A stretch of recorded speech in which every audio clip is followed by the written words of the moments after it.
Hey, what's going on? Man, happy, what is it, Tuesday? It's gotta be Tuesday. How are you doing? Shuckle Samurai, good evening all. How's it going? Blue Fire, how's it going? Haven't seen the name in a couple of weeks. How you doing? Takano, hey yo, how's it going? Shuckle Samurai, digging the music choice tonight? Yeah, I mixed it up a little bit. A little bit of hip hop or trap or whatever you call it. Something a little more chill, a little more bass. But how's it going?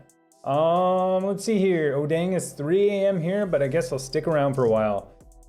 Doa Cola, it's a new name. It's new to our Discord. Saw that name earlier. How you doing? Chuckle Samurai missed Saturday stream, but caught it up on the VOD. Looks like everyone had some really cool projects. Yeah, I think so too. Yeah, good call. I just started my VOD channel. You know, I obviously had my main channel, and then I started my VOD channel. My dog's freaking out. One sec. He's freaking out. So yeah, started my VOD channel just because I was going to throw them all up there, and Twitch has this, I don't know, this exclusivity thing for 24 hours or something like that. So anyways, I threw them up on another channel. So glad you saw it. Yeah, Saturday, I was impressed at how many people were talking about things they were working on. I think, you know, it kind of goes along with, you know, what I like to do on Saturdays is like, build something, fix something, break something, upgrade something, replace something. So yeah, it seemed like a lot of that was going on. So yeah, that was super interesting stream. I couldn't believe it. And that was one of my longest streams in a while. I finally had to be like, oh man, I gotta go. Wife was waiting for dinner. So I was like, oh man. Usually they don't go that long. But anyways, yeah, Saturday, I thought Saturday was awesome. Saturday was great stream for sure. And I just can't believe how many things people are working on. Like I learned so much from people when they talk about what they're working on, because I have, you know, I don't have the time or resources to do all the things I want to do. So I kind of live vicariously through others when they tell me about their projects. I'm just like, oh yeah, tell me more. Yeah. So Takano, I'm doing pretty good. How's everyone else been? Hopefully well. I know it's Tuesday. It's yeah. Not the weekend yet, for sure. Doesn't feel like Tuesday. I guess it kind of feels like, I don't know if it feels like Tuesday. I thought yesterday was Tuesday for a while. That's how my days feel. Plus COVID stuff. It's just like, you know, I don't know how it is for you guys, but yeah, working from home, every day is kind of the same except for Saturday maybe? I don't know. Feels like it's just all blurred for sure. Let's see here, Blue Fire. I'm setting up my FreeNAS on dual E5 2650 V2 processors and 36 drive bays. Wow, that's crazy. How are you getting these 36 drive bays? Tell me more. I want to know how to get 36 drive bays. Like I have the NetApp disk shelf. You know, it's old school. I bought it used on eBay, and I get 24. So I'm curious how you're getting 36. That sounds awesome. What hardware are you using? Takano might pull the trigger on getting the two NICs. Nice. Which two are you getting? Probably some Intel ones or something with an Intel chip. Yeah, let me know. Yeah, and then what are you gonna do with those two NICs? Is this for the 10 gig NICs? I think. Doa Cola doing just fine. Waiting for my morning to get with SW private network software. I don't know. Southwest private network fixed. That should be my fix. MLB issue. Metal LB. What's the SW? I'm trying to figure out the SW. I should know this stuff. Probably a company where you're doing VPS, I think. Mentioned earlier in Discord. Probably should document it if it works. Yeah, let me know. Let me know what I can update in, if it applies. Let me know what I should update my documentation. Lately, when people ask questions and if they ask them enough about my documentation, I'm adding troubleshooting steps to almost every doc I have out there. Some docs, you know, not even worth calling a document. Someone called me out on that, but I was like, well, unless there's copy pasta, I'm not really going to document everything I say, or I would have started a blog with all this on there and I wouldn't have done it in video. But yeah, let me know if you find anything that needs to be changed or needs to be updated. Yeah, let me know for sure. Shuckle Samurai, they all run together. Yeah, oh, the days? Yeah, for sure they do. Blue Fire, should have said TrueNAS. Yeah, I figured it was, I figured, yeah. Now they're interchangeable to me. Sometimes I have to think like, wait, is it going to FreeNAS or going to TrueNAS? Because I've been saying TrueNAS now for so long. Shuckle Samurai, I'll trade you setups. Yeah, for sure.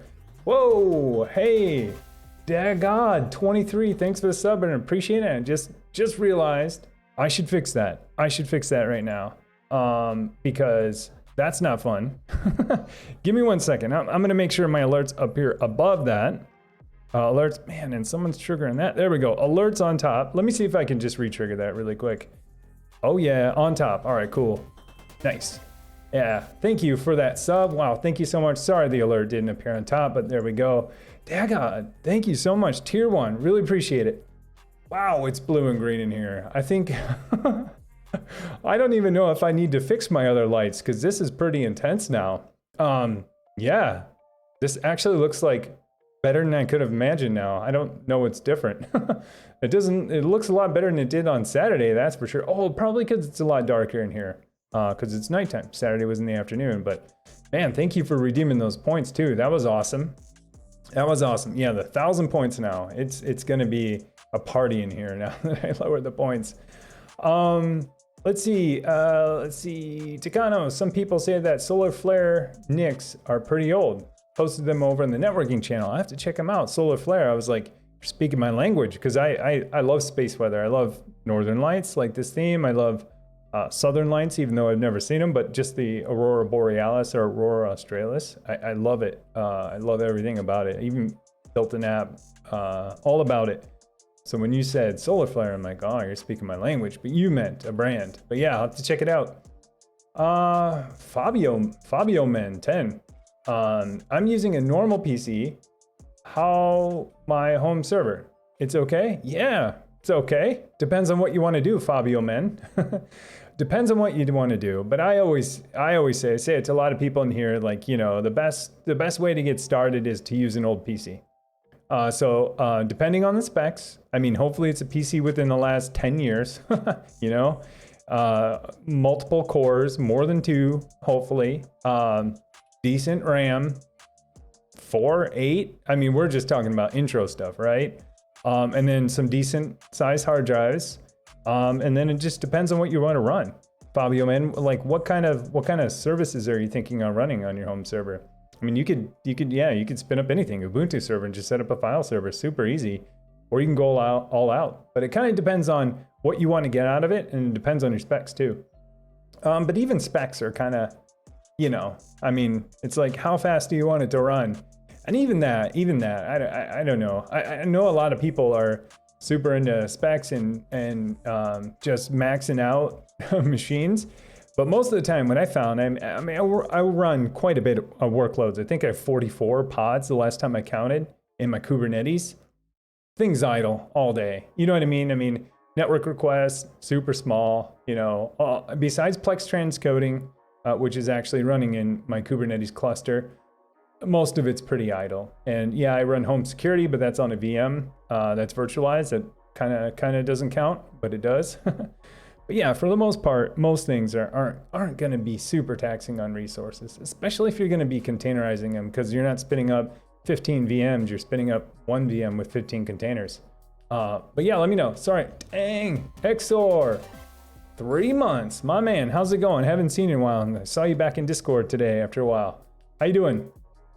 Thank you so much. Thank you so much. SW Scaleway, okay, gotcha. I still don't know what Scaleway is. But I'm sure I'll probably learn.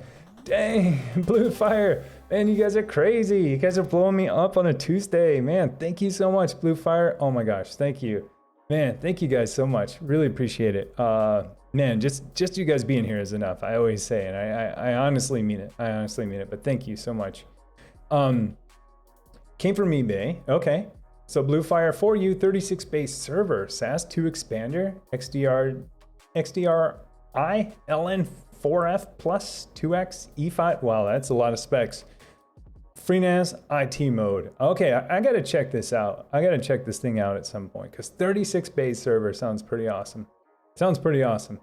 You know, I mentioned this earlier, but I have that disk array by NetApp and I love it. But I would love, I don't know, I would kind of like a server with bays versus just this very dumb bay that I run. You know, and connect to something. It's definitely nice for expanding, but At some point I wanna, oh my gosh. Doa Cola, yeah, man, thank you so much. Man, you guys are blowing me up today. Thank you so much. Thank you. Thank you. And, oh, Golenda, I didn't see that. So Golenda, maybe I didn't see it. Maybe I did. Golenda gifted it. Okay, Golenda gifted a sub. Thank you so much, Golenda. Sorry, my alert's a little bit odd where I look.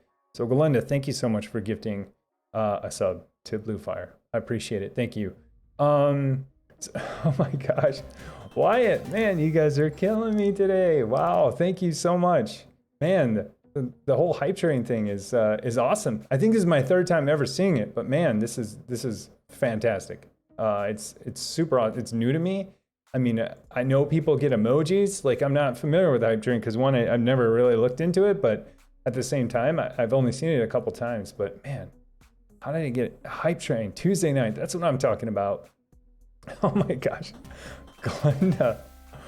Oh man, Golenda, thank you so much, man. You guys are killing me in a good way. You guys are blowing me up. I don't know what else to say, man. Thank you so much. Gifting a sub to Fabio Men 10. Man, you guys are killing me in a good way. I mean, that's a good thing. That's awesome. Blue Fire, I can link if you want. Yeah, if you want, throw it in Discord. Links are turned off in here, but yeah, for sure. Throw it in Discord later or now. Yeah, for sure. I'd love to take a look. I'm always interested in understanding like other hardware that's out there because, you know, I'm always like in. You guys ever like look at Zillow and Zillow has that whole like make me move thing? I don't know. I have that whole thing with hypervisors, network appliances, disk shelves or hardware. So I'm always looking for the thing that's going to make me move for sure. So yeah, I'd love to see it. But yeah, it might make me move. Who knows? Let's see here. Wyatt, is it easy to host an Apache website in an LXC container? Absolutely. I just want self-hosted website for local access only. Absolutely it is. Absolutely. LXC is a great choice. If you're already running something that runs LXC and you want to run an Apache web server, heck yes it is. You know, it's as simple as installing Apache and configuring your config, and that's about it. I mean, honestly. And then serving out your www folder. I've done Apache in a long time, but I've done some Nginx stuff and it's very similar. Yeah, super easy. Should be pretty straightforward. Techno, Intel 10 gig NICs require you to mount the firmware to be able to use in macOS. Oh, interesting. XOR's up, everyone. So I'm getting caught up, man. Good to see you, dude. Howdy stream. How's it going? The soccer bum. Fabio, man, thanks, Tim. Trying off many of your tutorials. It's all running good. You're amazing. Thanks so much. Yeah, I appreciate that. I'm not, yeah. Well, thank you. I appreciate that. Black Helicopter. Man, thanks for following. Welcome. Thank you so much. Let's see here. Scaleway is a server provider like DigitalOcean. Okay, totally got you. Yeah, I've never heard of them. But then again, like I try to host like all my own stuff, so. But I have heard of DigitalOcean, obviously. I used to do some stuff there. I had like a micro instance of a virtual server there for a long time. Or for a short period of time. I don't know, I had free credits and it was super fun to play with. But then I'm like, man, I got stuff here. I can do it myself. EXO or Techno 10, doing good, man. Finished moving and getting my lab back in order. Yeah, that was probably the first thing that went up, wasn't it? After you moved. It's like, gotta plug this thing in. That's how it was when I moved. Immediately I had two things waiting here for me. The day I signed the papers and got the keys to this house, I had internet installed and home security the same day. I scheduled it for that day and internet first, so I'd have backup for my home security. But yeah, for sure. I know how that is, man. I kind of dread moving if I ever move because I gotta balance some kind of, I don't know, availability for some of my services. Got to figure it out. P. Joe X, finally caught a stream. Yeah, welcome. Thank you so much. Blue Fire, I can link them on eBay right now. Yeah, for sure. That's for $750. Yeah, that sounds pretty cheap for what it is. Doa Cola. Now you have both Twitch subs and Nitro Boost. Yeah, thank you for the Nitro Boost earlier. Man, you guys, XOR, man. Dude, Dude, 5 gifted subs. XR, man. You just came back and you're moving and stuff, man. That is a lot. Dude, oh my gosh. Thank you so much, man. Dude, appreciate it. So XOR gifted a sub to M. Bison, Hakuyer, Maverick, Kayla Rain, and Ikai G. Man, dude, thank you. You're blowing me up today. Man, must be the music, right? And the lights. Probably not. But man, dude, good to see you. Welcome back. Man, and you just came back and dropped 5 subs. Dag, thanks, I appreciate it. Man, you guys are killing me today. In a good way. I mean that positively. Oh man. Dag, dude, thanks for the comments. I really appreciate it. I don't know how many subs I should have on YouTube. I have no idea what's normal because this is my first time doing it. I feel like I have a pretty good pace right now, so I just want to keep with the pace for sure. And I'll keep cranking out content on a normal schedule. Shuckle Samurai just finished printing a tray that holds 2 SSDs and fits 5.25 bays, or 5 1/4 bays. Dude, nice, man. So you have a 3D printer? Which 3D printer do you have? I feel like, it just seems, maybe it's anecdotal, that people who are interested in servers in their basement or self-hosting and all, servers anywhere in their house, also like 3D printers. And I think it just goes because, yeah, you can create so many ways to hold hardware, I think. Yeah, let me know. I think we talked about this before, but I might be in the 3D printer game at some point. Chicano, the Solar Flare SFN 5122F NICs are old and are no longer supported, but they support Mac OS. That's awesome. That's interesting. Easton Co. Just hopped on and saw the hype stream. Yeah, how's it going, Easton Co? Yeah, I saw that name. I think you were here on Saturday, possibly. But I've seen the name, or either that or you followed offline, one or the other, because I always look at my alerts and I have to either clear them out or move the cursor to where we're at today. Takano, so I'm debating whether going with them or going with some Intel-based ones, since the Intels are double the price. Yeah, it sounds like an Intel thing. I don't know. Personally, I go with Intel NICs because I never worry about compatibility. I mean, Broadcom's pretty good too if you get Broadcom chips in there. But man, I've run into, Realtek and all that stuff. You never know if it's going to work in the next system. Intel is always pretty well supported. But then again, I mean, how much is that worth? If the non-Intel works with the thing you're working with, it's kind of moot then, isn't it? Golenda finally got gigabit internet today. Nice. I can possibly get gigabit here if I want, but I'm just kind of refused to pay for it. I think I'd have to pay like 20 more bucks a month. I get 303 up and down right now, and it's totally fine. But man, that's awesome on gigabit. I want to get gigabit for like a month just to say I have it and run some speed tests. And then it's like my hard drives won't be able to keep up writing. Maybe they will.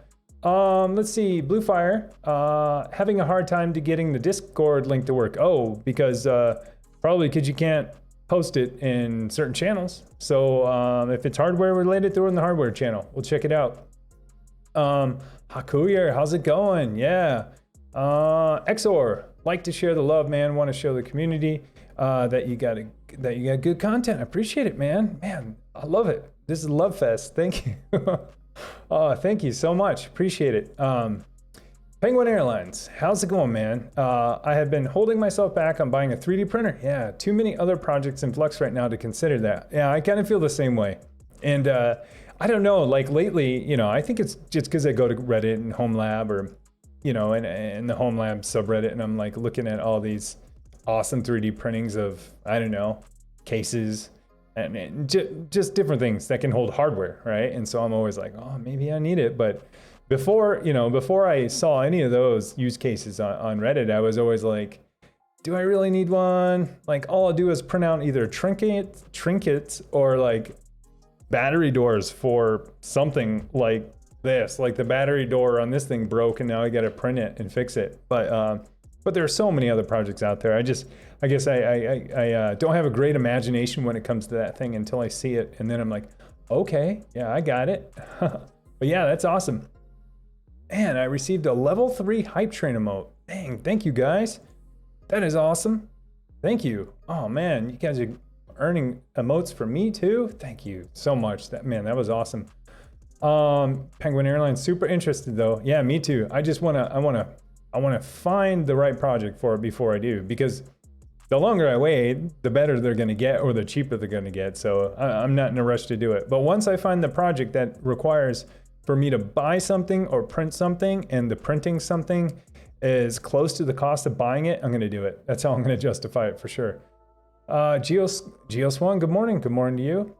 Easton Co. You can just call me Easton, all right? And I follow that Saturday stream. Yep, just getting into coding and programming, so like watching others do it. Yeah, how's it going? That's right, it was Saturday. How are you? Yeah, well, welcome back again. Toastface Grilla. Here we go. I'm running ANET A8 3D printer, very modified, but it's great and they're real cheap. Good to know. Good to know. I might be in the market someday. Like I said, if I get the one project that, you know, I need to either buy something that I can print and it's close to the cost, sure enough, I'm gonna do it for sure. Takano Solar Flare Nix cost $24.99 and the Intel ones cost $40. Yeah, it's a tough call, man. That is a tough call, because I'm always like, hey, Danizera Games. Danizera, hey, welcome, thank you. Welcome, thank you for the follow, appreciate it. Yeah, Tagano, I'm always like, I would also look like, I think you want it for Mac. Check to see its Windows support and its Linux support too at the same time, just real quick. I mean, if they support Mac, they're gonna support Linux and Windows for sure. I mean, Windows is number one, like no brainer. And then are they gonna support Linux? Probably, if they support Mac. And if they support all three, it's kind of like, wow, save the money then. Hey, Bill Nash, dang, thank you for the sub. Dang, you guys are awesome, man. You guys are going crazy today. Man, it's Tuesday too. Thank you so much, appreciate it. Man, Ali Wolf, woo-wee. Man, you guys, my alerts have been going off almost the whole time I've been on stream. This is crazy. Man, at some point I'm gonna have to totally, man, might even have to turn off my alerts at some point. You guys are blowing me up. That's a good thing. That's a good thing. Oh yeah, I got my channel points. Oh, it's all moody in here. Oh, there we go. Hawaii sunset. Whoever just redeemed that, I'll probably see you here in a few. Man, that makes me look like I have a tan for sure. But yeah, Takano, man, yeah. If it supports all platforms you're interested, I'd say go for it. The only other thing too, I would just look like, if you ever think about doing ESXi, you know, like VMware, you know, they have a limited support for types of NICs. I would check that too. But if you're never gonna do it, then don't worry about it. And it works with the 1, 2, 3 systems you're running, go for it. Save the money for sure. Put it to something else. Shuckle Samurai, I have a couple different ones working on it too. Working on it to becoming my side hustle. The two I used are the Dremel 3D45S. Nice. I didn't know Dremel had a 3D printer. I love Dremel stuff. Actually, I bought a Dremel and I bought like whatever 92 pieces with it. I'm like, yeah, I'm gonna do so many things. And this is just me. Actually, the thing I bought it for, I didn't even plan on using it for, but I have plaster walls in here, and it's actually pretty good at cutting drywall and plaster, and I didn't even plan on doing that. But other than that, like, man, it's hard. Like they have a lot of, I don't know, a lot of pieces. Oh, and I modified my server with it. That was the one thing I planned on using it for, and I justified the cost. But yeah, Dremel's awesome. Dremel's awesome. I want more Dremel projects. I want to feel like I'm super handy, but I'm not. Blue Flyer, all right, it's in there. Yeah, we'll check it out. Thank you for posting it. Super curious about it. Solar Flare are also 2-port ones versus the 1-port on Intel NICs. Nice. So then you $24.99 versus $40 for one, $80 for 2 ports. Yeah, man. I say go for it, dude. Go for it. Just make sure it supports, like I said, Windows, Mac, Linux. If you ever plan on using it on other platforms, but I mean, if they support, like I said, if they support Mac, they probably support the other two for sure. Because like Mac is like a very last thought nowadays, it seems like, for hardware support. Geoswan, what a cray day. All right, in my Homelab, on my micro servers, the SSDs are failing all at once. Yeah, that sucks. That sucks. I've been getting some alerts from my TrueNAND server about some hardware faults on one of my drives. So I'm feeling your pain, but man, you you actually have all of your SSDs failing at once, that sucks, because now you're in trouble. Dagod.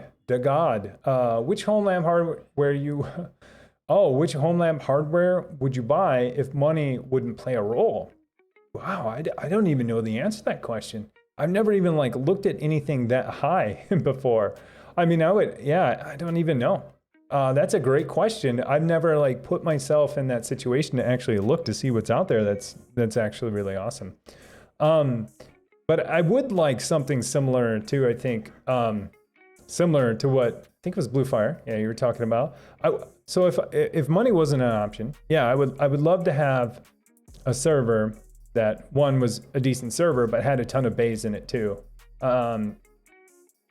So yeah, so there's one. I mean, I would just like anything. I mean, whatever, dual procs, you name it. I mean, it doesn't have to be high thread count, high thread, low power, whatever. I don't know if I need 36 bays, but something around 24. That would be awesome. And I'd probably just run a dedicated TrueNAS, and I wouldn't have to virtualize then. But if I were going that way, I'd probably, okay, so now if we're gonna, all right. So if money didn't play any role, I'd have one low power server that would run most of my workloads. And I'd probably have a cluster. So I'd have one low power one, and then maybe the one I have now. Why buy something new? And then set up a cluster, both in Proxmox and a cluster in Kubernetes, and cluster those servers. And then I would get one that's dedicated to TrueNAS. So I wouldn't, if money was an object, I would totally move my virtual TrueNAS, my big pool, to physical.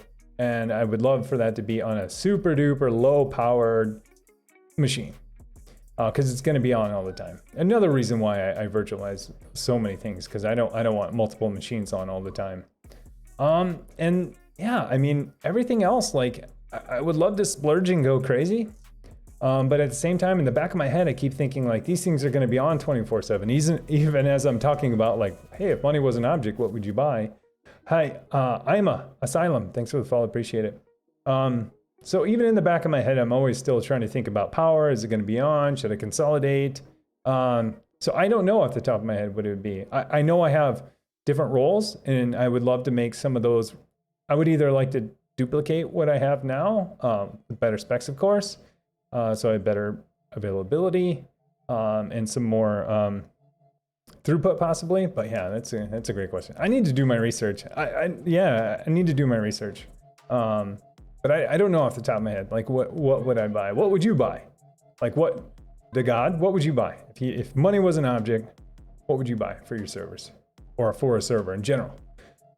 Shuckle Samurai, Creality, Ender, 3S are cheap and accurate. All right.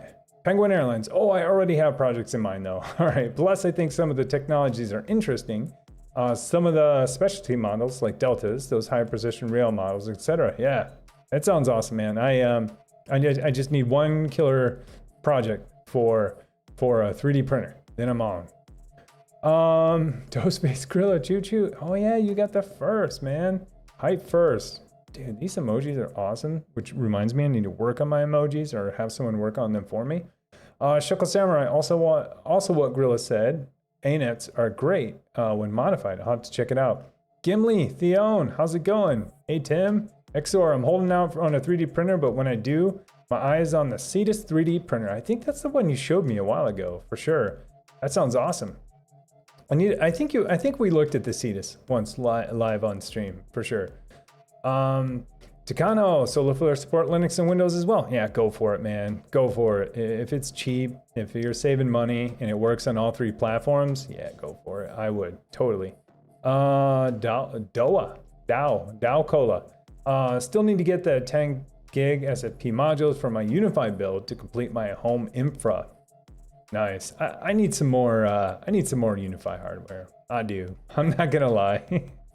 I just wish I wish I could afford it. I don't want to afford it right now, but yeah, I do. I mean, I have a couple of access points right now, and that's where it is.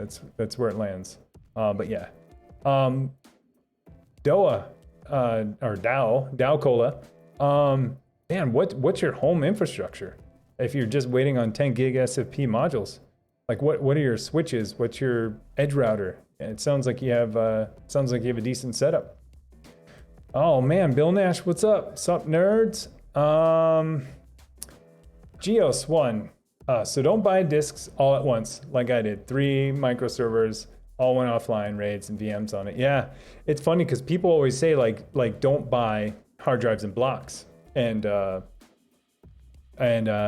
when I went through and bought like a lot of my hard drives, I didn't, but it wasn't on purpose. It's because I could only, they had a limit on Amazon of how many I could buy. I actually broke it up in different orders over different days. It's so silly.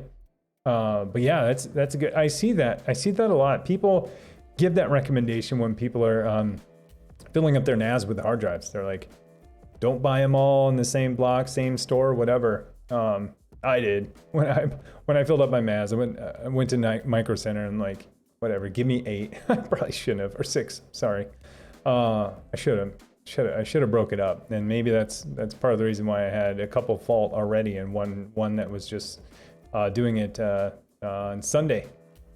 Let's see here. Takano, only reported issues are from EF6i, like you said, but unraid and unraid already, and the drivers. Yeah, good call on the unraid too. Yeah, I like to. Before I make, I mean, it's funny because it's $24, but at the same time, it's like you don't want to buy something that's kind of a dead end too. But yeah, good call on the unraid to check there too, because I check whenever I buy stuff, I check all that stuff because I don't know, I'm a huge believer in value, and so I'm like, maybe I'm too frugal sometimes. But yeah, Penguin Airlines and a SAN to go with it. Yeah, man, I hear you, dude, for sure. Probably a fancy Blade server. Yeah, that's a good call. I have very little experience with Blades. I mean, this was a long time ago, but I've seen them in real life. How about that? And I kind of understand how they work. But I've never. Yeah, I mean, it's like you have a chassis and a backplane, and you plug these servers in, right? But I haven't had much experience with Blade servers. I haven't, but it would be super fun to learn about them. I mean, if money was an object, yeah, toss me one of those too.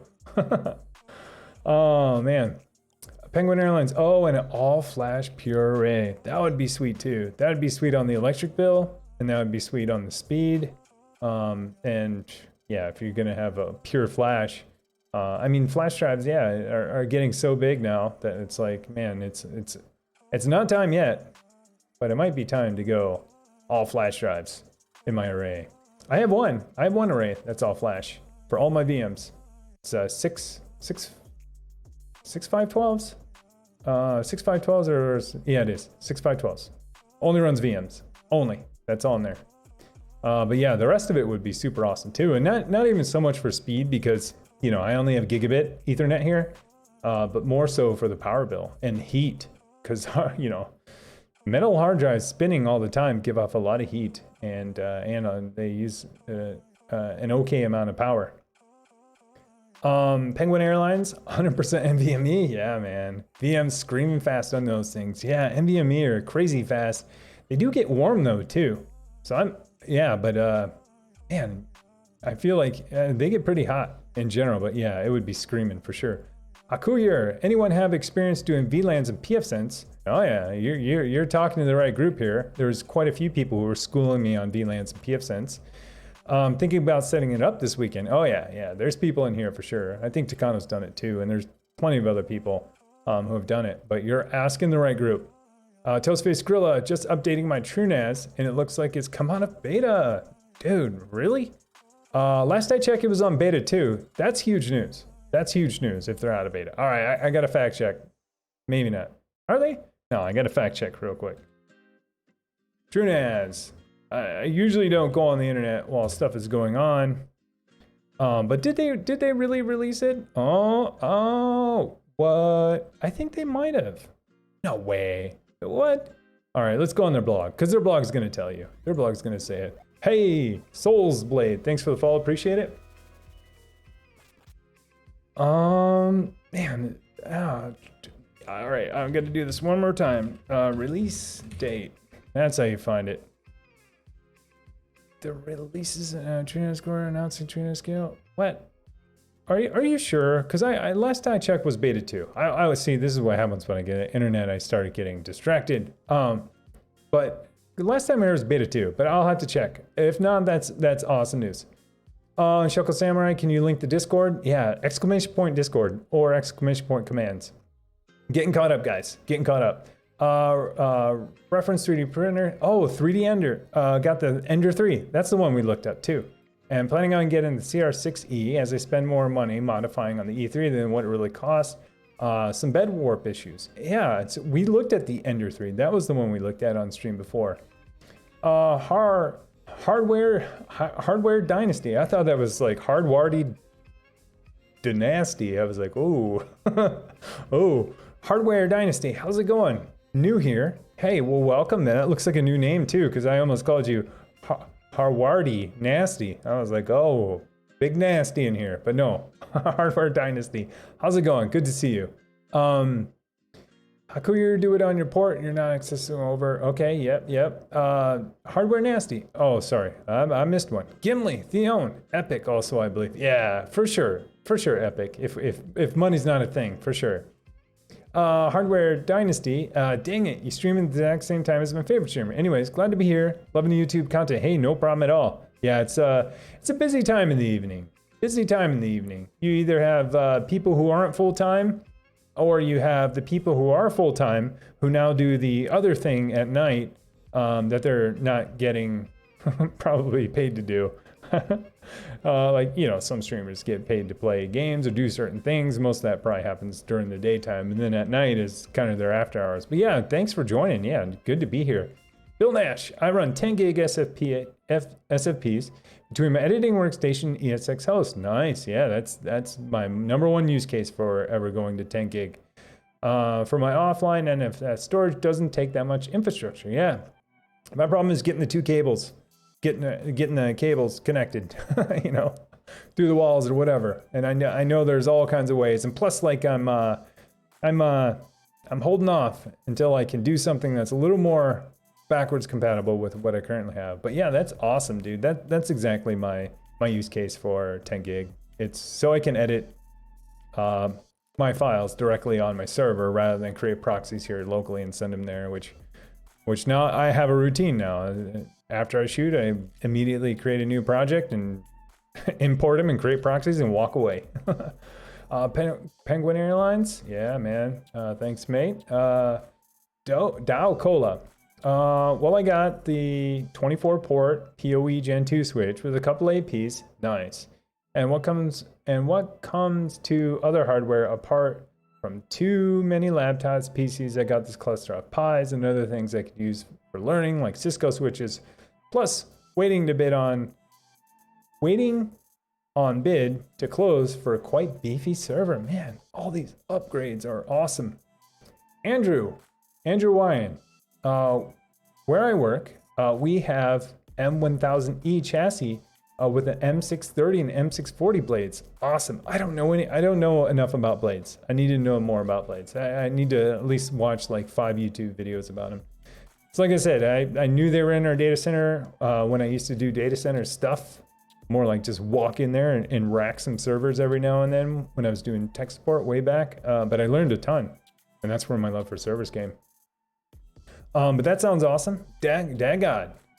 I would probably go with a full Unifi network and QNAP and a Dell R740 with all the SSD storage and maybe some Raspberries. That is awesome. Yeah, I would love to. I mean, I wish I had the money for Unifi stuff. I don't know. I mean, I don't right now. And I have a decent switch. It's a Cisco switch. Does what it should do. Switching.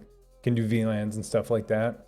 And remote management and stuff. But I want Unifi stuff. Like, it looks so awesome.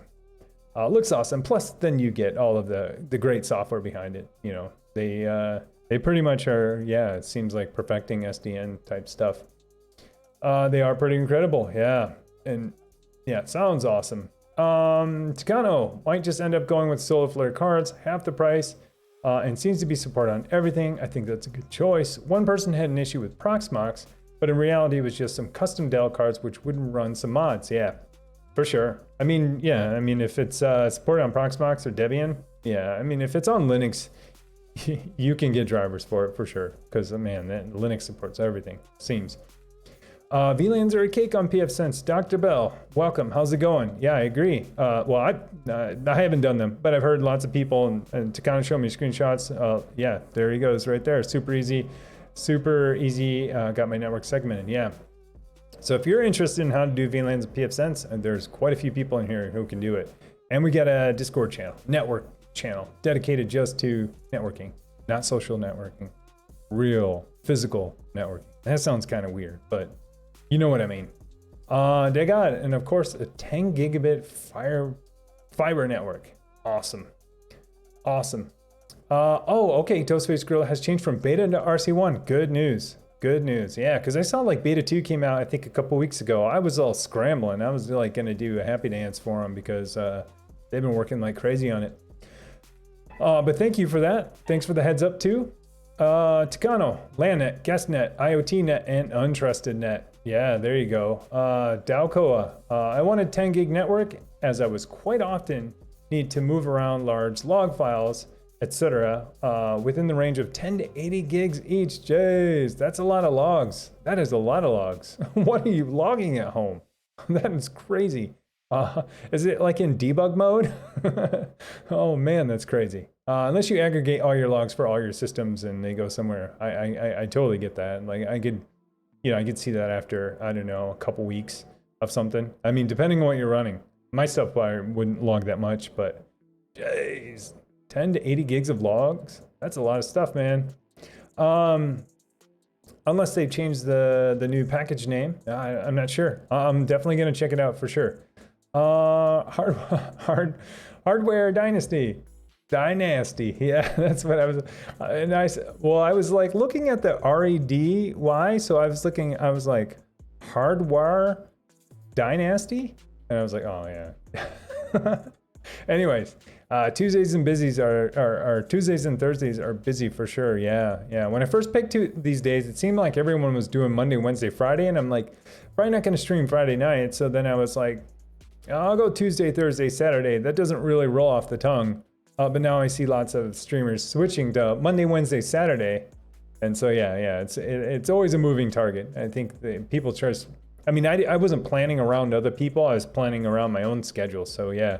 But yeah, they're busy for sure. I do like the Tuesday, Thursday, Saturday though. Like Tuesday kind of has like its own vibe, just like it's not Monday, but close to the weekend. Thursday is kind of close to the weekend, and then Saturday obviously is the weekend. So I think each stream has a different vibe, and then depending on what's going on that week and what holiday falls in there, it's always interesting. It can go one of many ways, and I love it. Gimli Theon. I wish I could use UDMP. My ISP won't let me, unfortunately. Oh man. I don't know what UDMP is. I'm not a huge network guru. Tell me what is UDMP? Pawn. Pawn Muncher. There we go. The casing was throwing me off there, and my glasses. Considering getting a used Dell with 2 Xeon 10 cores with 64 gigs of memory for Homelab, is this overkill for a noob?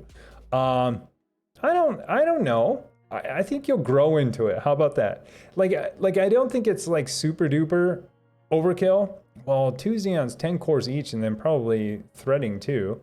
It just depends. Like, is it something? It depends on your workloads. It's like saying like, hey, is this what's a good analogy? I don't know. Is this gigantic house overkill? I think the first question would be like, well, like how many kids do you have? How many people are going to live there? What are they going to do inside of there? That's not a good analogy, but you know what I mean? Like I only have one half of the equation. Because if you're just getting into Homelab, like anything will work. Anything will work. I mean, people use Raspberry Pis. But it depends on the workloads you want to run. And you'd be surprised at how very little resources even those workloads take to run. I'm always a value play. So for me, it's like whatever you can get for free and whatever you can reuse first, like an old PC, or upgrade your new PC and use your old PC for your Homelab experimentation. Like the sooner you can do that and figure out like what you want to do next, I think then that's when you kind of figure out what your specs are for what you want to really build. But is it overkill? Sounds like a lot, but it depends on what you're going to do on there for sure. Soul Blade, love them Dell blades. Yeah, man. Lucataco. Hey, I like it. What's your resource for learning about home labs? Myself. So for me, it just depends on what I want to do. I mean, most of the stuff I've done has either been self-taught or because I was exposed to data center stuff like early in my IT days. And that was my original, that's how I caught the bug for like servers and services and workloads, really services and then virtualization. So it was a combination of, hardware and then virtualization. And then I was like, man, I can do this stuff at home. But for me, I don't know. I mean, I keep tuned into subreddit. I keep tuned into what Craft Computing is doing, over his channel, Jeff. I keep tapped into, what Wendell's talking about. I mean, most of my information either comes from Twitter or social networks when it comes to home labs. Like, and don't, I hope you don't think lesser of me. Like, obviously I pay attention to tech news. I'm a software developer myself, but I'm not tapped into like what most people in the enterprise, as far as like system administrators or network administrators or anyone who does, infrastructure type stuff. I'm not as tapped in as they would, where, they manage that hardware all the time. They might be signed up for individual newsletters. They talk with their friends about those types of things or colleagues, so I'm not as tapped in as that. So for me, it's like, I look at the people like doing cool projects, or look on Reddit for cool projects, and I get inspiration from there. I get really inspired and excited about services that I can run myself within my hardware or in my infrastructure. Obviously I get excited about hardware too, but I switch services more often than I switch hardware. And most of the time, software's free. It's just my time.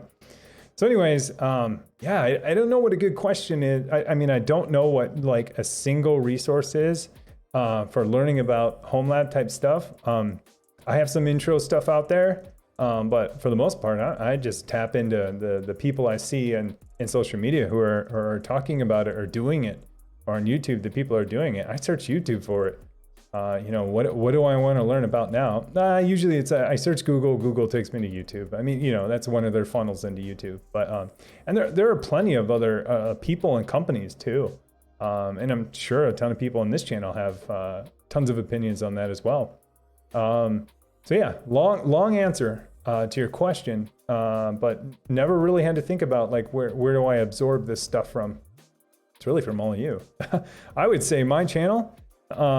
Our channel, I should say, and Discord, for me, I learn so much every day. I'm just like, I'm like so much more exposed to things than I used to be before. Like, I mean, that's just the thing about having a community of people who like different things and having different opinions, and people from all over the world is, you get exposed to so many more things. And so like, for a while in my Homelab journey here, I've kind of been like in my own silo. Obviously reading and watching and listening. But now I just have like so many awesome opinions and ideas from people in the Discord community and the channel. I'm just like, man, there are too many ideas to even think about. I got to write down some of the ideas sometimes. So long story short, TLDR, you guys are awesome. Keep giving me ideas and keep sharing your stories and your projects, because I think everyone gets inspired from them.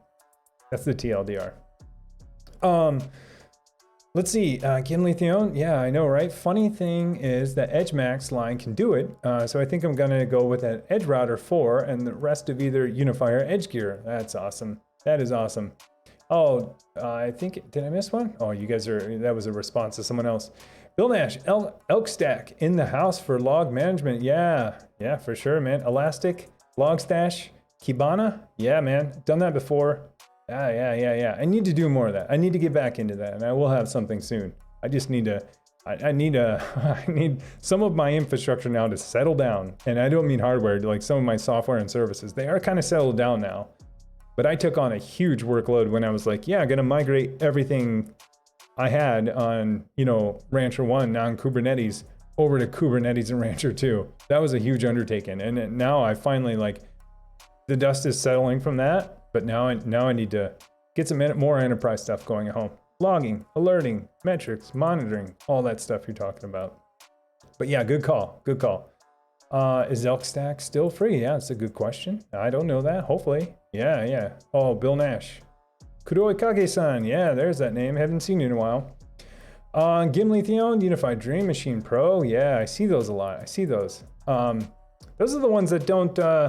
Is that the one that's shaped like a trash can, or is that the rack mount one? I think it is the rack mount, because it also includes PVR security cameras, right?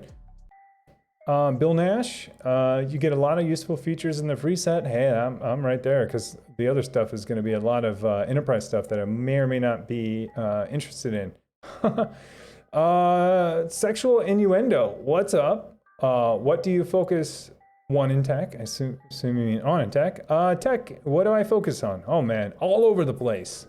It's anything from hardware to software engineering to servers to networking to security. I mean, it's basically all IT. And then a lot of it, at least what I do and focus on, is things you can do at home on your own. So it's hosting stuff, it's building stuff, it's home security, it's IoT stuff, it's awesome, projects you want to do. So that's kind of what I focus on. That's I've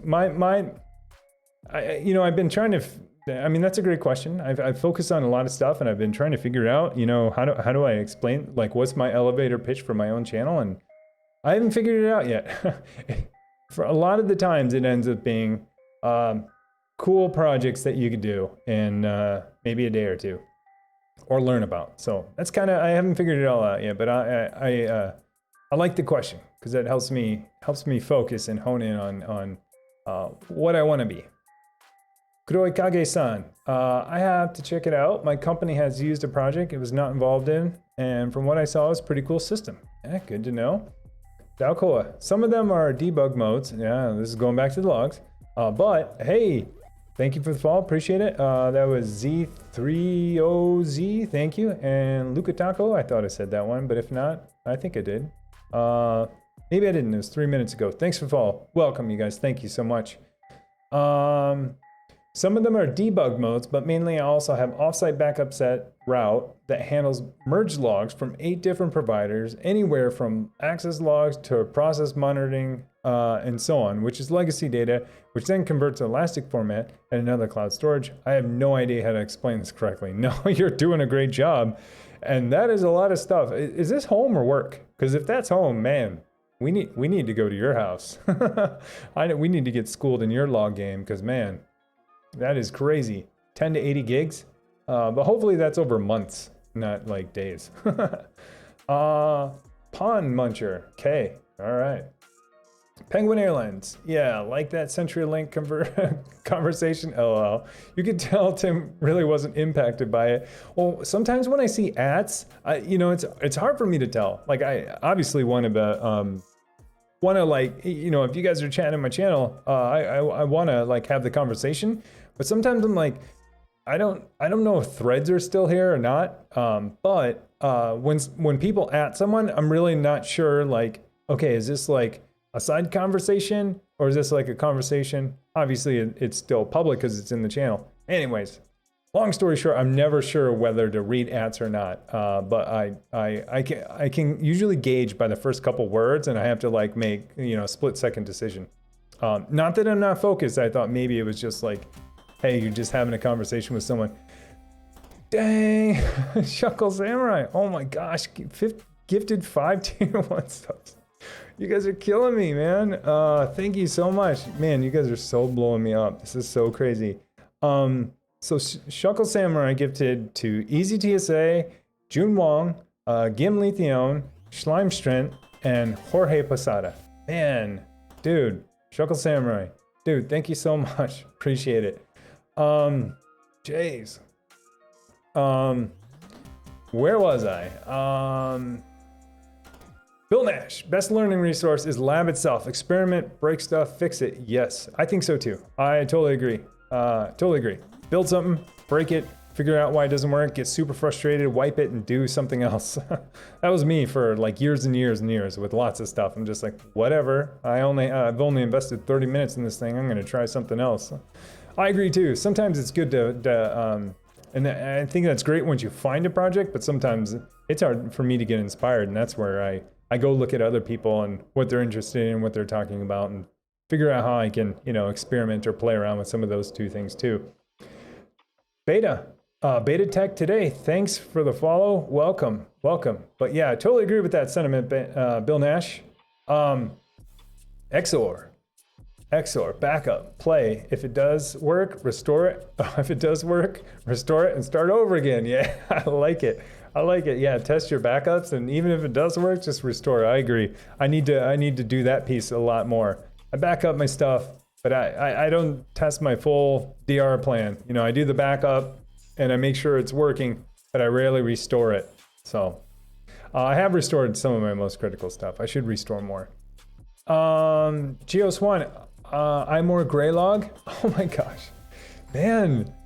Easton, dude, thank you. Welcome, subscribe, thank you. Man, thank you guys so much. This is so crazy, appreciate it so much. Let's see here, Penguin Airlines at Bill Nash. I have an 8 terabyte elk stack at work. Hit me up in Discord. Yeah, man. I used to do some elk stack. I mean, I didn't manage the thing, but I used to send lots of logs to elk. And it was super enjoyable, especially getting them back out and visualizing them. Super fun. I'm not an expert, but I love it. I would love to see what you guys are doing and how you're doing it. Dopins, welcome. Thanks for the follow, appreciate it. I'm Lymanson. Has anyone had any success using iSCSI with TrueNAS inside of a virtual machine? I have. I've been able to use TrueNAS successfully for a while in a VM and do stuff like SMB and NAS. When I use iSCSI and try to connect the initiator, the iSCSI target, the TrueNAS server loses connection and dies. I can get iSCSI working fine, bare metal with TrueNAS. I do it. It's all virtualized.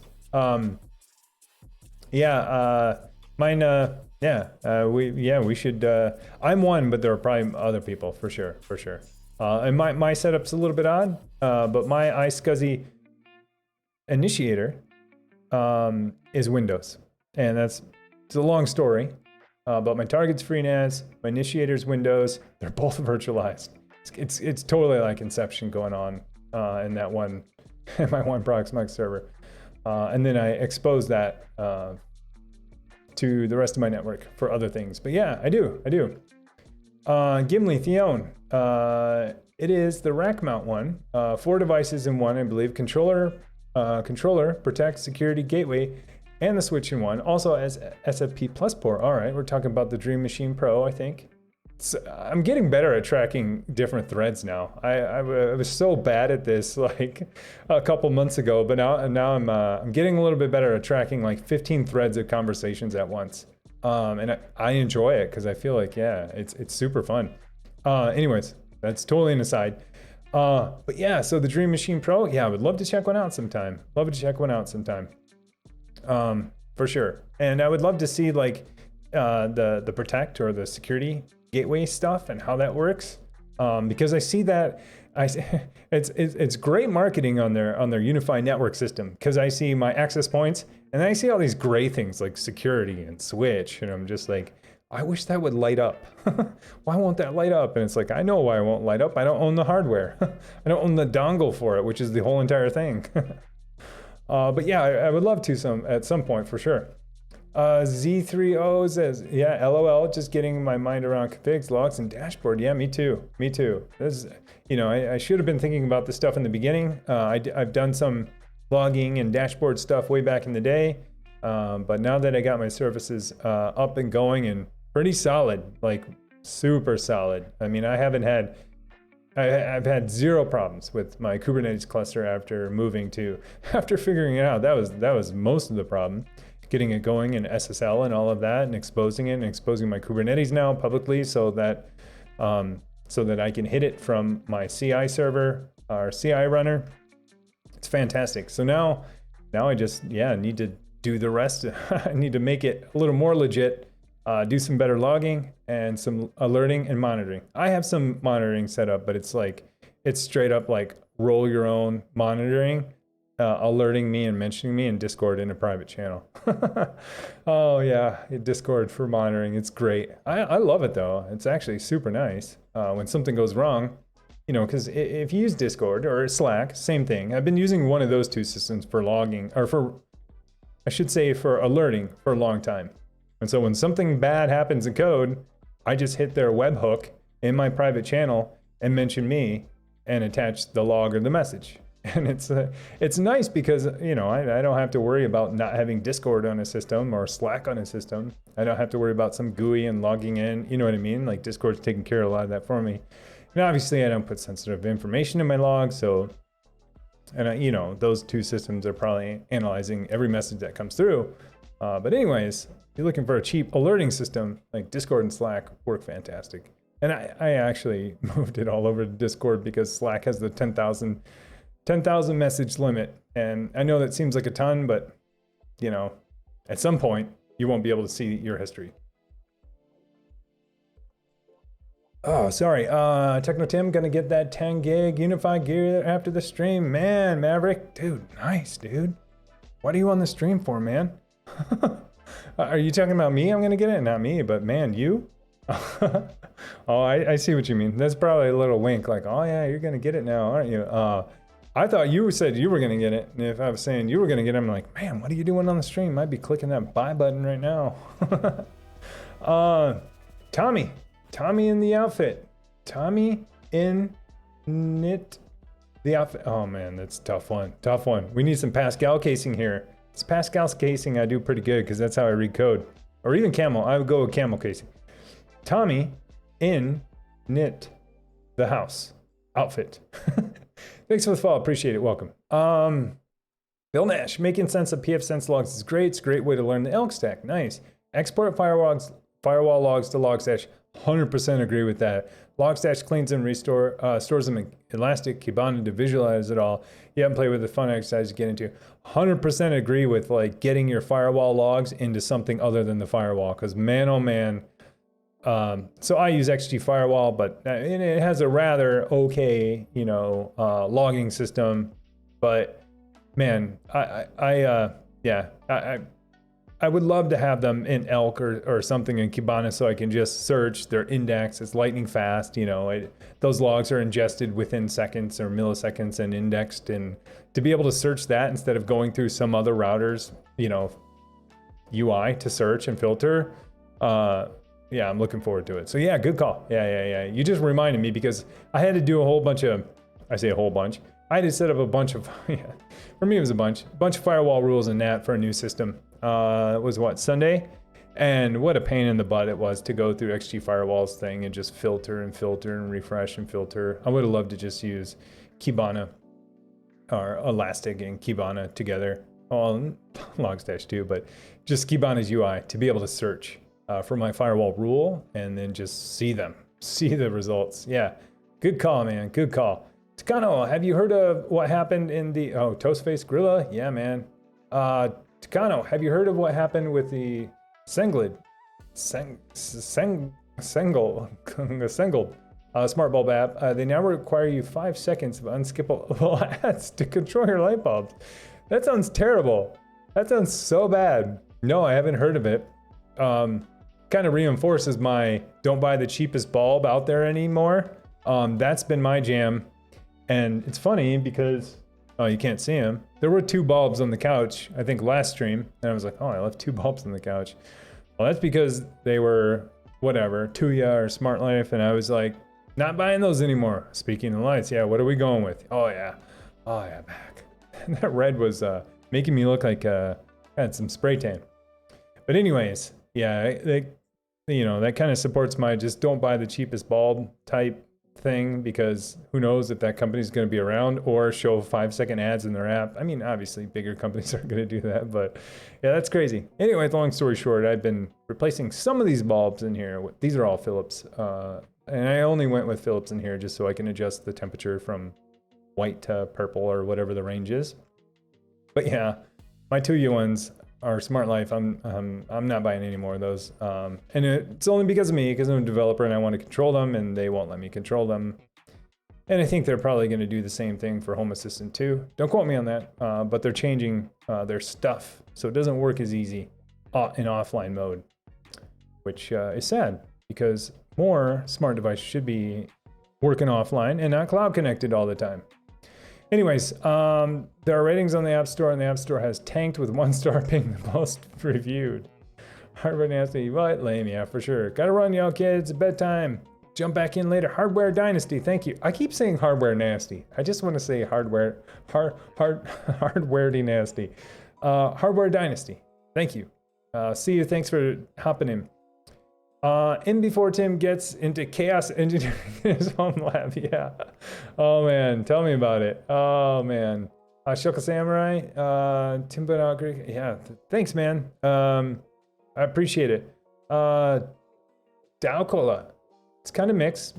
Most of it is temp for work. Okay, while they're migrating away from legacy now is ongoing, but taking months to do now due to legacy caused issues popping up. My own logs go directly to VPS hosted in Elastic by design, as I can just direct FluentD for most of it. Nice. Nice. I need to do more FluentD for my container logs. It's next on my list. I think that's how I'm going to get my container logs into something else. So thanks for a reminder. Takano, rip, just searched up Singlet Home on the Play App Store and enjoy. Yeah. Yeah, I know people, I know. Yeah, that's why it's anecdotal, but I'll say, sometimes, you know, don't just buy the cheapest bulb you find, smart bulb you find, because you'll never know what's gonna happen in that company. Soulsblade, sounds like you have a bunch of VMs going on, and what hypervisors do you have up in your lab, Tim? Yeah, good question, Soulsblade. The only hypervisor I have now is Proxmox, and I have 2 instances of Proxmox. And then from there, I have virtual machines. I have Windows and Linux. And then in some of those virtual machines, I run Kubernetes from Rancher. And then from there, I have lots of containers or pods. So Docker images, they're instantiated, and that's when they become containers. It's kind of weird. But anyways, and then lots of containers. And so I run some containers for internal home stuff, like the code. When people are changing lights, they're actually using a bot that I wrote that's running in this channel that then communicates with Twitch, sees the point redemption, and then changes the light color according to what they chose. So like even that's running in my own Kubernetes here. And then lots of other things, like you name it, Home Assistant, like all the cool stuff, Pi-hole. And so I have public workloads, and then I have private workloads. And then I have play workloads, which is just this other one where I spin up anything and everything I want to test out, and some I do in my videos because it's a little bit easier than taking down or, you know, trashing my production at home stuff. But anyways, yeah. So, but I've done tons of hypervisor stuff. I mean, you guys have all heard it, but I've done everything from Hyper-V to ESXi, back to Hyper-V to ESXi, to Proxmox, and I've settled on Proxmox for now. Does more than what I've asked it to do, and so it's been super rock solid too. It's super rock solid, but you know there are other good ones out there too. AutoMod. Oh wow. Yeah, I don't know. I trust this one. I'm gonna click allow. I think it went through. I apologize. I don't know, man. I don't know. Looked at the UDMP. Oh, UDMP, that's what it is. Dream Machine Pro, Unifi. Ah, gotcha. Now it snapped. Now it clicked together, the acronym. But it does not do VPN well. Okay. And other things. That's why I'm running pfSense. Yeah, good. Yeah, good call. Yeah, Penguin Airlines knows me. Mostly Proxmox. Yeah, for sure. That's a good call. So they don't do VPN well. Interesting. Yeah. Yeah, I'm always curious about the security piece too, and the scanning. Gimli Theon, to be honest, Unifi is not all gold, unfortunately. It's a shame Ubiquity doesn't really listen to the community anymore. They used to, but not anymore. Good to know.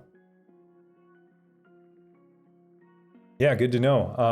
I think they have, I mean, I'm an outsider looking in. I've had 3 of their access points, so I don't know about the rest of the infrastructure. Looks cool to me. I'm not a huge fan. Like I like their camera solution, but the actual software that runs it seems really early compared to something like Blue Iris. So that's something that like that's my only hesitance about going all in with something like a Dream Machine Pro is that I might not need the video piece. Like if their video software was absolutely fantastic, yeah, I might switch, but it would be nice too because yeah, it seems like that thing's a little more power efficient than when I'm running for mine. But yeah, looks awesome. But that's sad they don't listen to their community anymore. Sometimes, yeah, when you get big, yeah, it's either hard to or things change. But that's a good call out. Gimli. Oh, we were just talking about that. Z3. Is your trials, tribulations, and testing public on YouTube? Going down the same path. So are my trials, tribulations, and testing on public YouTube? Testing public on YouTube. I'm not sure what you're asking. So a lot of my stuff is on YouTube. Yeah, a lot of my stuff. A lot of it's tutorials. There are tutorials that, well, so far I've finished every tutorial successfully. There were times where I almost gave up, but I knew in the back of my head, like, I need to figure this out. And I thought in my head, like, there were a couple tutorials, I'm not gonna lie, where I almost gave up. But then I just kept thinking like, well, if I'm having this much problems figuring it out, there's gotta be other people out there that are having, these same problems trying to figure it out. So in most of my stuff, I try to plow through and make it work for real and not just for show. So yeah, and I talk about that openly in some of my videos too. I'm just like, this is super hard. I started this yesterday, and here I am today, still figuring it out. But anyways, yeah. Yeah, I guess a lot of that is public, but I don't know if you mean my public workloads. So there's the public is, tell me more. You sharing a GitHub with config setup Z3? Yeah. So you could say that. So I have a GitHub repo with tons of either documentation, configs, copy pasta for like all of my tutorials.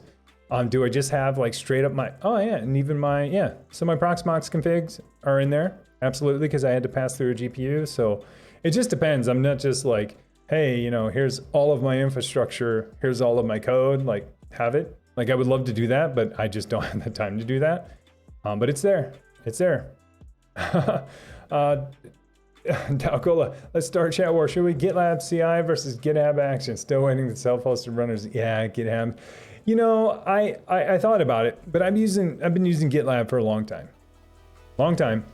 And so I never, and GitHub Actions are rather new. And I honestly feel like, to be 100% honest, I feel like GitHub, like, don't get me wrong, GitHub's super awesome. Tons of code on there, tons of respect for them, first to do a lot of the things they did. But I do feel like them adding GitHub Actions was a response to GitLab having CI in their system since day one. But that's competition. That's how competition works. So so most of my stuff runs in GitLab Runner, which a GitLab Runner uses the same format and the same YAML as drone. It's 100% the same. It might have different secret variables that run during runtime, right? I mean, every platform's going to have their own variables that work during CI. Some of them are universal that work across Jenkins, drone, and GitLab, probably GitHub Actions. But for the most part, it's exactly like drone. And so I've done drone for a long time too. Anyways, I won't go into that. Like I love CI systems. Like there isn't one CI system where I'm like, I won't go there.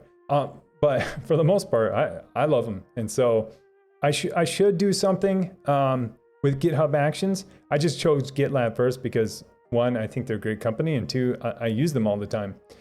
We'll see if GitHub Actions warrants another video.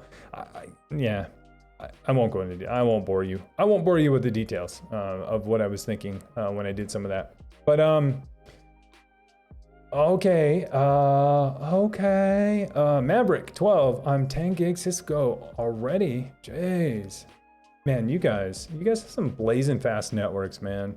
Z3, have you thought of a Telegram bot and any limitations on that with private group rather than Discord and Slack? To be honest, no. Have I thought about anything more private or self-hosted than these chat tools? Not really. Only because like, I mean, for my logging, possibly. I assume that's what you're meaning, Telegram bot.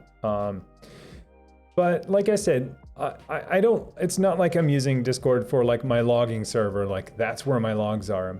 I'm using it more for alerts. So I have services that could throw errors. I have services that could throw authentication errors, auth errors, 401s. And so I do, hey, Lycus, resub, 2 months. Thank you so much. And so it's not like I just dump all of my, every single debug log or anything like that in Discord or Slack. It's more just when there's an alert, where there's something I need to be aware of, it's gonna mention me with that. So if my token expired for one of my services, I need to know about that pretty quick. And it hasn't, recovered and re-auth and grabbed a new token. I need to recover from that pretty quick. So anyways, there are things like that.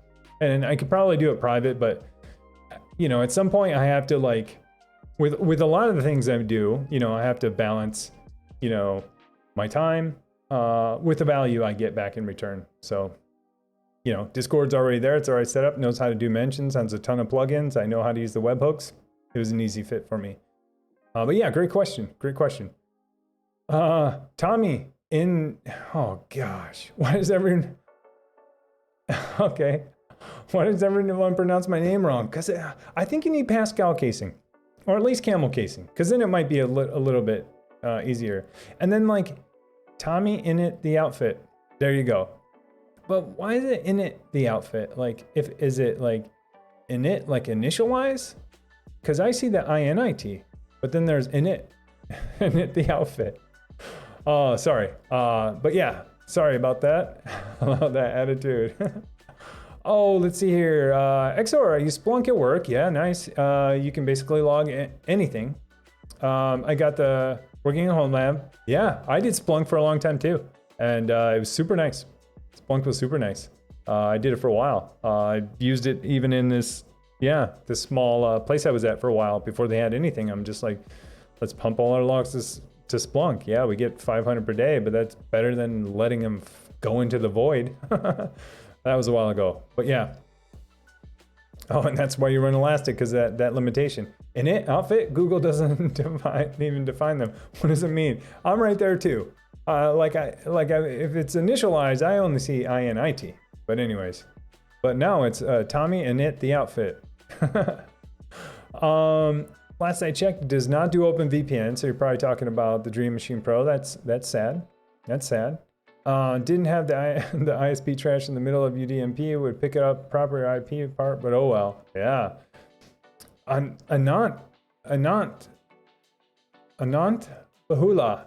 Hi, I've been watching your videos recently and enjoy them. Thank you so much. I was able to set up Rancher and single node cluster using my DL360 using your videos. Awesome. Well, welcome to Kubernetes. That's so awesome.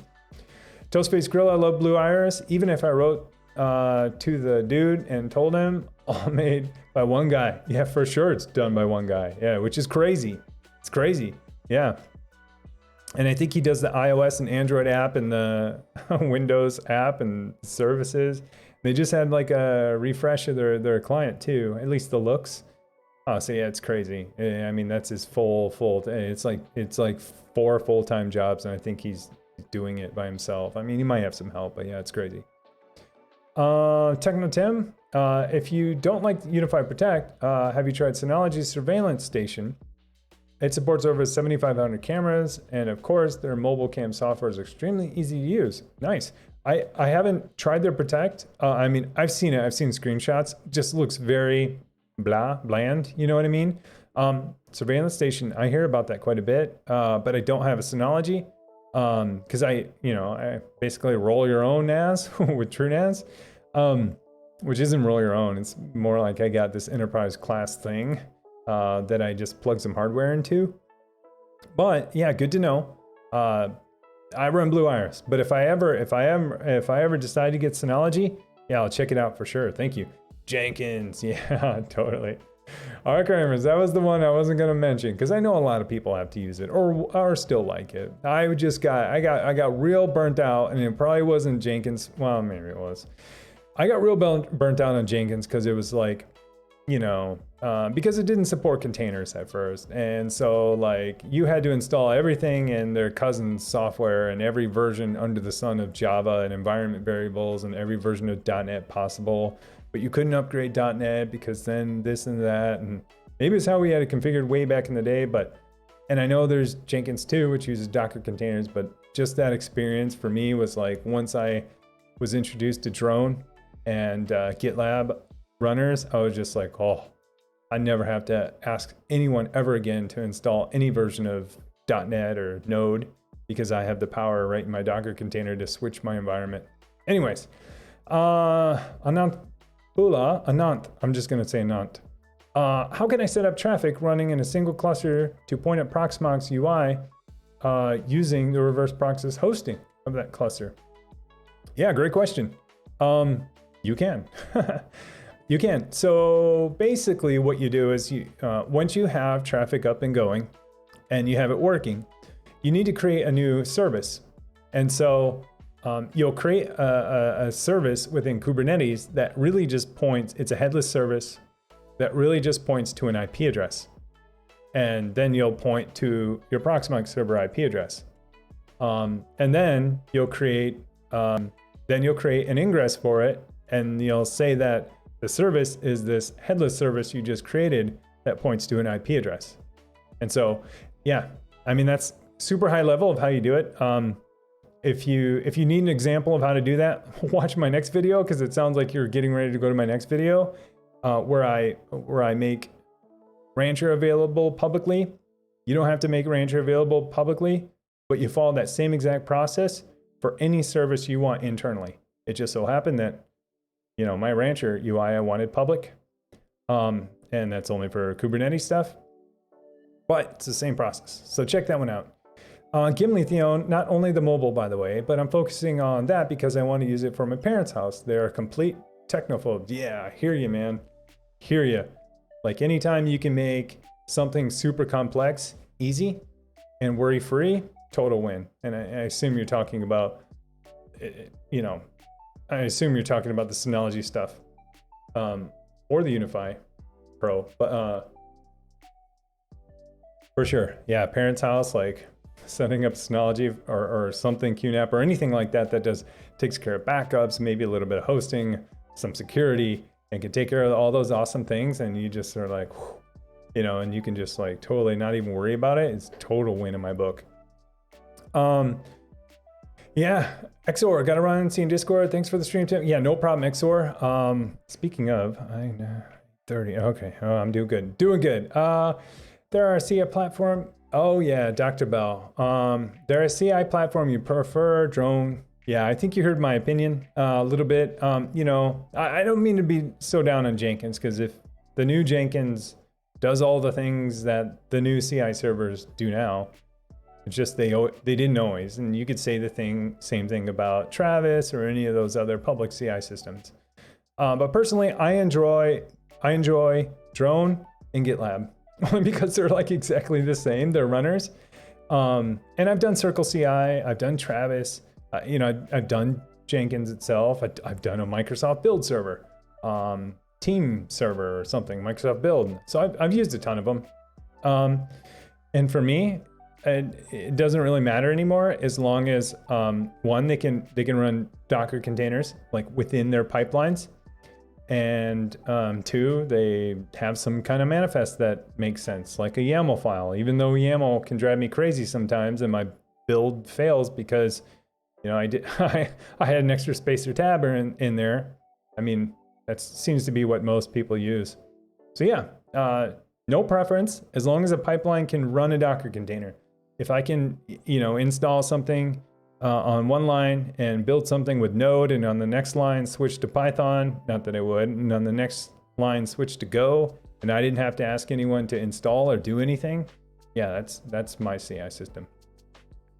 Dalcola, GitLab is still my favorite. I've been using it mainly, and I feel like I can just get work done faster compared to Jenkins, Travis, Circle, etc. Yeah, me too. So when we're talking about public ones, yeah, that are yeah, I totally agree. I use GitLab full stack. Yeah, I mean they're full stack dev slash ops slash source control slash everything. They even do Kubernetes stuff. I didn't use that, but yeah, I totally agree. They're so awesome. Because I mean, it's similar to like, you know, what GitHub is doing now. But like the nice part about GitLab too is like they give you private Docker registry, and they give you private registries, and they're expanding.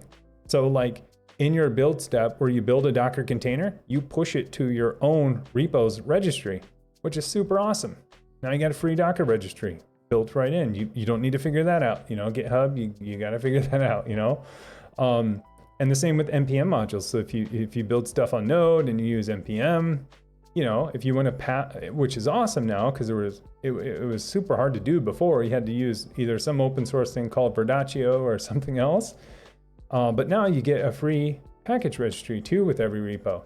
So if your repo is just building a Node module, an NPM module, and you build it and you can store it to your own registry, and then in some other project, you can totally consume it.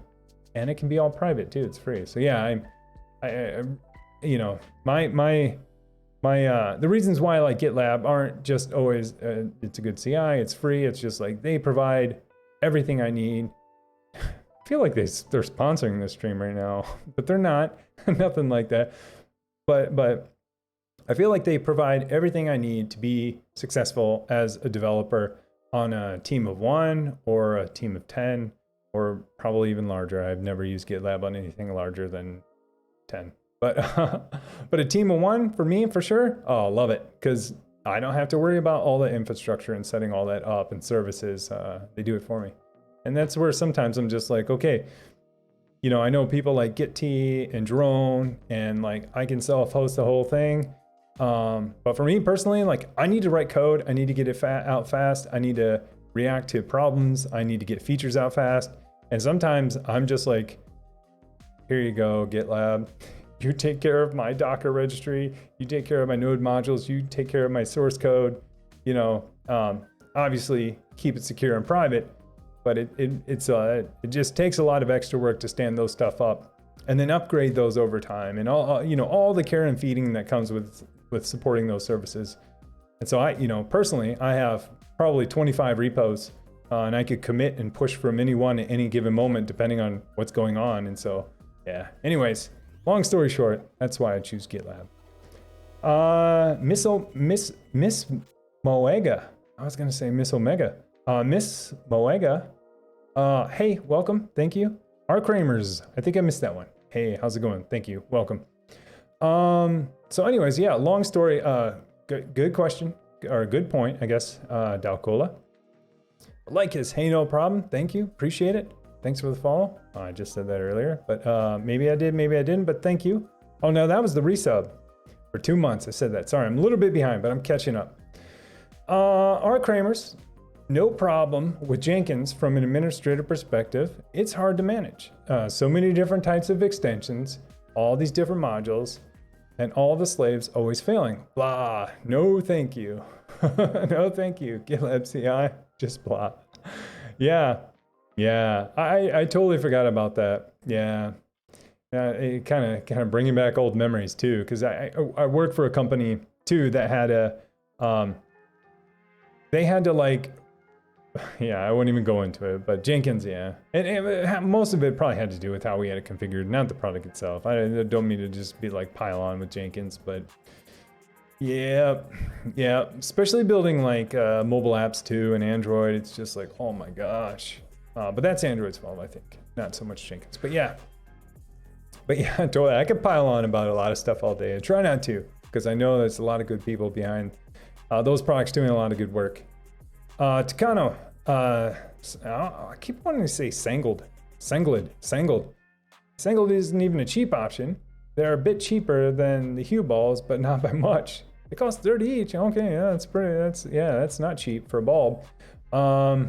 Yeah, I for some reason in my head I was like, never heard of them. They must be on the lower end. Not like I'm all fancy and buying expensive light bulbs, but you know, I look at light bulbs all day long.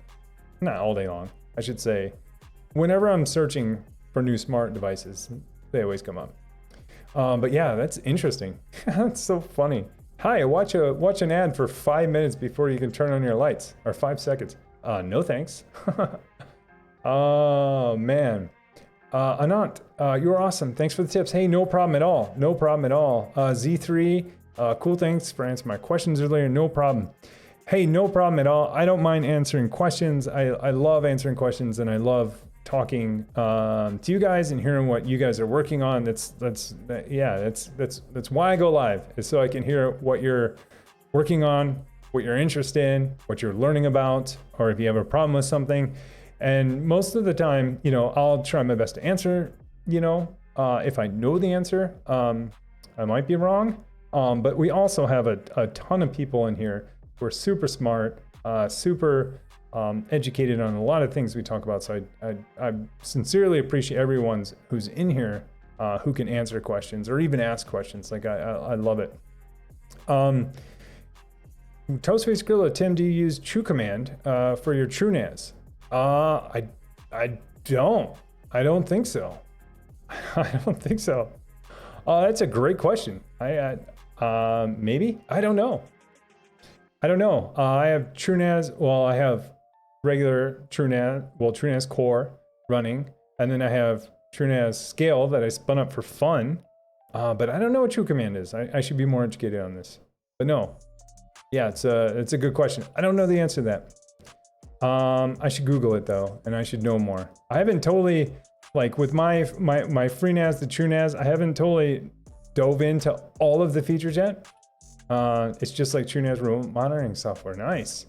No, I don't. I probably should. I only have one instance, and it does send me emails, but that doesn't, obviously you can't send me an email if it's not up, so that's awesome. But I do have something else that, you know, like an old school, like Nagios type thing that pings my stuff, and that's down, it'll let me know.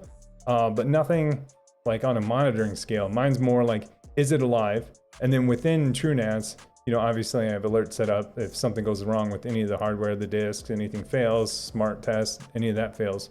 But yeah, we're checking out even from the nice interface. A bit of fun. Yeah, I'll have to check it out for sure. Soulsblade, happy I stumbled across your stream, Tim. The conversation has got me thinking of finally rebuilding my own lab, and I've been putting it off forever, and maybe even document the journey. Yes, man. That's what I'm talking about. Soulsblade, person, if you're not a man.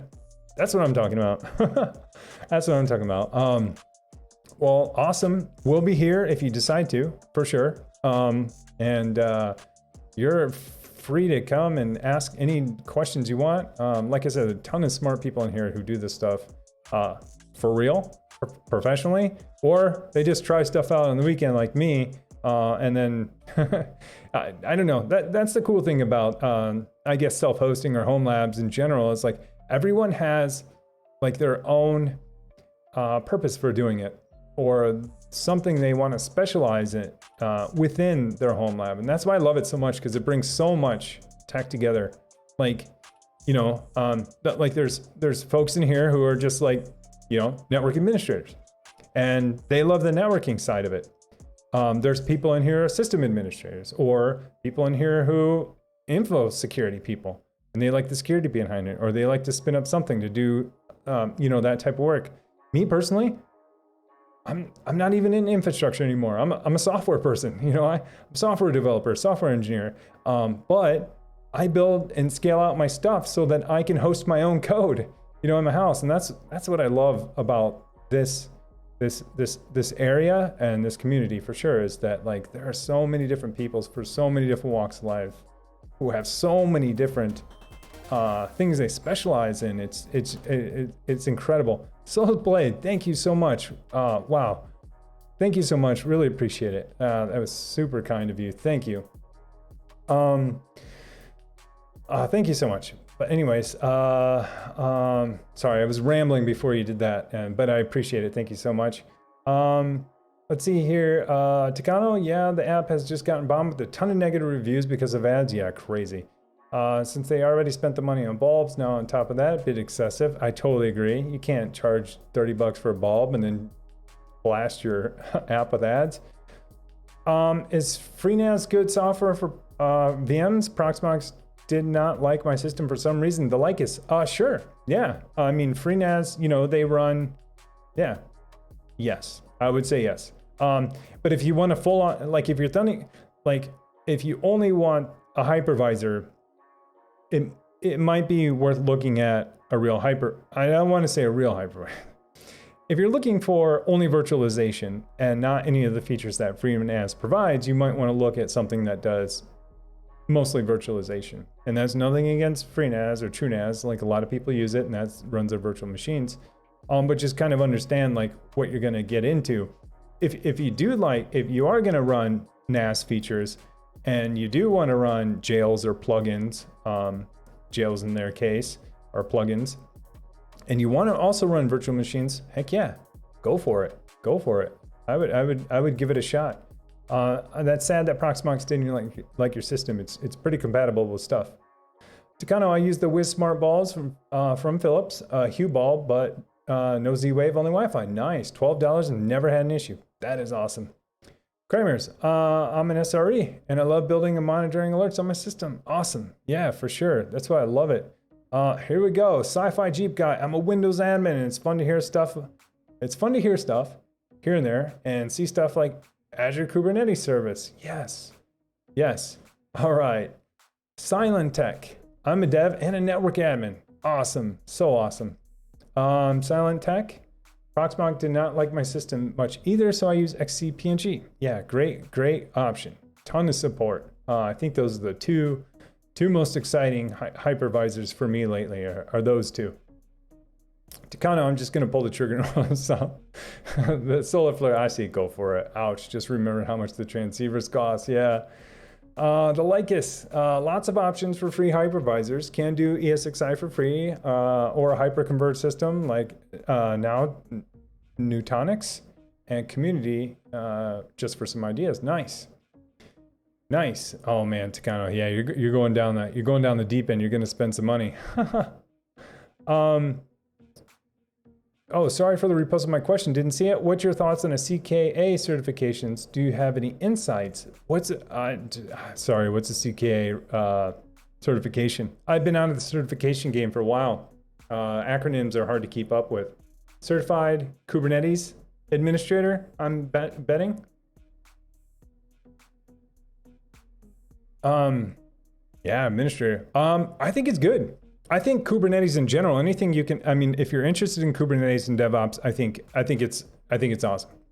I mean, I don't know what people hiring for those positions look for. I'm sure it's a lot of, tests or quiz or interview type diagramming and plotting and questions. Never had to hire for a DevOps position. And this is, I guess this is managing all of Kubernetes. I would say that if you're interested in Kubernetes and you feel like you want to manage that type of infrastructure, I say go for it. I don't know how much they cost. I don't know what I don't know what the value is. So I don't know what the value is someone hiring that position would place on having that. It seems like a good bet. I mean, Kubernetes is relatively new, air quotes around new, because, it hasn't been around for a long time. So I think getting into something that it might be worth it. Just depends on how much it's going to cost. You know what I mean? And then how much of an edge does that give you? And are people hiring looking for that? Yeah, sorry. I wish I had better answers than that. I don't know much about that, but it does sound interesting. I know that I don't know if I had multiple candidates come in and they all had similar experiences, and similar experiences, resumes, whatever, and one had it, one didn't, I might think that person has the edge. Yeah, but yeah. Password. What is going on with the password, guys? All right, is that a password? Hopefully that's not a password. That does look like a password. Totally. Hey, wrong screen. You pasted your stuff in the wrong screen. All right, no one figured out what that's for. Could be anything. Hey, but it looks pretty secure. Like, I would rate that one probably 95% right there. It's a pretty good one. Yeah, it's pretty secure. Yeah, I mean the only thing I would ask for is maybe more characters. But sometimes you got to keep it under 20. Yeah, Souls Play. Sometimes you got to keep it under 20, 22, 24, 32. Some systems don't like it. Some don't like more than 16. Some don't like more than 12. But hey, I think you get an A+ on that password. Outside of sharing it in the stream, fantastic password. Oh yeah. I do that too. I've copy and pasted stuff into Slack conversations, into Discord, into Skype, into Link, all that stuff, because they pop up and you're just like, what? Now it has focus, but yeah. Oh man, great password. On that note, hey, I gotta call it a night. Man, you guys were super awesome today. Like, you guys, oh, I was hearing that noise. I'm like, trains? Do I hear trains? Anyways, you guys are super awesome tonight. Man, I can't believe like how awesome tonight's stream was. Like, yeah, thank you so much for that. Tons of subs in there, tons of follows, tons of conversation. Like, thank you so much. You know, I say it and I honestly mean it, that just being here and hanging out is more than I can ever ask for. So anything above that, I greatly appreciate. So yeah, thank you so much. It seems like there's a really good conversation going on right now. If you guys want and you're not part of it, you can join the Discord to continue the conversation there. Hey, Lemons Galore, thanks for the follow. If you do want to continue the conversation, you can do it in Discord. I will get a link right here. And here is how you can join the Discord.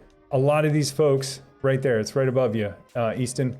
And it's down below. Like, if you don't know where to find my Discord, you can also find it down below. It's always, you can always come back to my Twitch page and find it there. It's even in all my YouTube stuff. Deal with it. Hey, thanks for the follow, appreciate it. Join the Discord, continue the conversation there. There were so many questions that were asked. I would love to follow up on those. There are a lot of questions I probably answered wrongly, and someone is definitely welcome to correct me in Discord too as well. Or, you know, someone has a different opinion. Yeah, absolutely. That's where it goes. I will see you guys Thursday, 7 Central. Thank you so much. Man, you guys are awesome. You totally blew my mind tonight. Thank you so much. Have a good night.